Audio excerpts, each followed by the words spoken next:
पितृपक्ष की कथा। एक बार दो भाई थे, जोगे और भोगे। जोगे अमीर था और भोगे गरीब।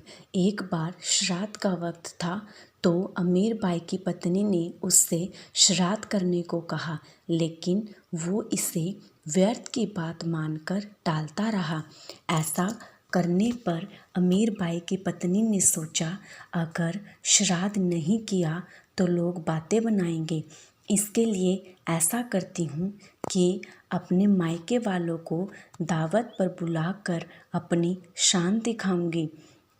वहीं अमीर भाई की पत्नी ने श्राद्ध पर मदद करने के लिए गरीब भाई भोगे की पत्नी को बुला लिया।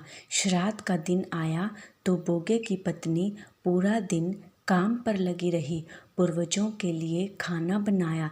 लेकिन जैसे ही उनके पूर्वज खाने आए तो क्या देखा कि वहाँ पर तो अमीर भाई के ससुराल वाले खा रहे हैं।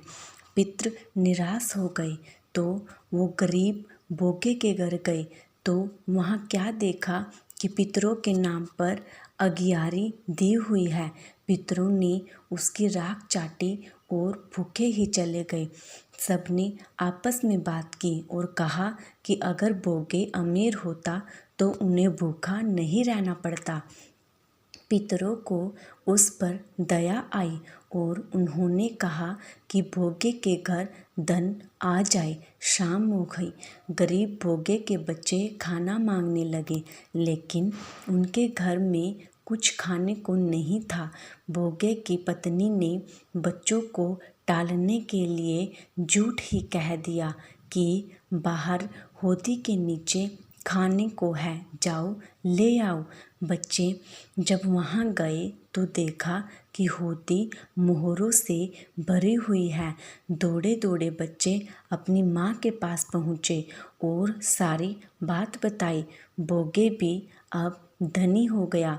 अगले साल जब पितृपक्ष आया तो उसने अच्छे से श्राद्ध मनाया, 56 तरह के भोग लगाए और ब्राह्मणों को भी भोजन कराया।